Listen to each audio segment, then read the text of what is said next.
तो पहला है 2 प्लस है ना जी, 2 प्लस रूट 2 को क्या सिद्ध करना है बच्चों? अपरिमेय सिद्ध करें ना जी, अपरिमेय सिद्ध करें।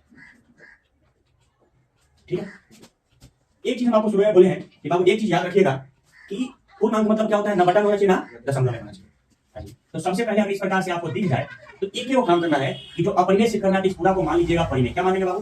परिमेय मानना है। तो सीधे सी बात करिए कि माना कि 2 प्लस रूट 2 एक परिमेय संख्या है, एक परिमेय संख्या है। इतना तक कोई दिक्कत नहीं होगा, इतना तो मान लीजिएगा। अब आगे का कहानी है, यह बताइए कि कोई भी चीज अगर परिमेय संख्या में लिखते तो किसके रूप में होता है? p बटा q के रूप में। तो हम यहाँ लिख सकते हैं इसलिए 2 प्लस रूट 2 बराबर में p बटा q, क्योंकि परिमेय संख्या इसी प्रकार से होता है। यही खेल है मेन लिखने का। अब यहाँ आपको क्या क्या लिखना है इस बात को ध्यान रखिएगा। लिखिएगा जहां q नॉट इक्वल टू 0 तथा p और q सह संख्या है। p और q पूर्णांक है। क्या जी? पूर्णांक है। आप सिंपल हल कीजिएगा आगे जाके। रूट 2 को हम इधर रखते हैं, प्लस के 2 को उस साइड लेकर चले जाते हैं। तब आप इधर देखिएगा रूट 2 बराबर हम p बटा q कर सकते हैं, और ये जो प्लस का 2 इधर है तो माइनस का 2। तो आप इतना बताइए कि है क्या है? रूट 2 है वो अपने आप में क्या है? अपरिमेय संख्या। हम तो है पूरा को ना माने परिमेय संख्या, रूट 2 को थोड़ी माने। और रूट 2 अपने आप में क्या है? अपरिमेय संख्या। तो याद रखिएगा अपरिमेय संख्या इधर है और इधर वाला कोई भी चीज बटन में मतलब क्या? परिमेय संख्या है। तो क्या कोई अपरिमेय संख्या परिमेय संख्या के बराबर हो सकता है? कहिएगा नहीं हो सकता है। सिंपल बात बता रहा हूं, जब भूल जाइएगा एग्जाम में कैसे करना है तो यही पे आपका काम हो जाएगा कि भाई सब भाई क्या है। अब लिखिएगा यहाँ पे, आप लिख दीजिएगा अपरिमेय बराबर नहीं होगा किसके? परिमेय के। यानी कितने नंबर का है? 2 का है। अपरिमेय बराबर नहीं हो सकता है परिमेय के। सिंपल बात। आप थोड़ा सा ब्लैक पेन लिएगा तो इस प्रकार से घुमा दीजिएगा ब्लैक पेन से, हाईलाइट हो गया।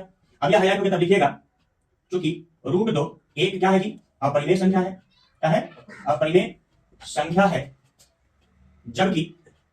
जबकि p बटा q माइनस में 2 एक परिमेय संख्या है। परिमेय संख्या और अपरिमेय और परिमेय संख्या कभी बराबर नहीं हो सकते। अतः हमारा मानना, लिखेंगे अतः हमारा मानना गलत है। इसलिए 2 प्लस रूट 2 एक अपरिमेय संख्या है। सारा खेल किसका है बाबू? याद रखिए लैंग्वेज का है। किसका है? लैंग्वेज का। ये लैंग्वेज अगर आप नहीं लिखते, यहाँ नहीं लिखते तो नंबर कहाँ मिलेगा? फिर नंबर नहीं मिलेगा। यहाँ पे कोई आदमी क्या करता है बाबू? थोड़ा सा और बढ़ा देता है, वह लिख देगा रूट 2 और बराबर में बटा करके घटाव कर लेगा। तो लघुत्तम लीजिएगा तो क्या हो जाएगा बाबू? q और p माइनस में क्या हो जाएगा? 2 q यहाँ आएगा। आखिर यह भी तो p बटा q के रूप में आ रहा है। तो वहां पे आदमी लिखेगा यहाँ पे ये वाला कि p माइनस 2 q बटा q। क्या है? परिमेय संख्या। जबकि इधर वाला क्या है? अपरिमेय संख्या है। तो परिमेय और अपरिमेय कभी बराबर नहीं हो सकता है। समझ में आया बात?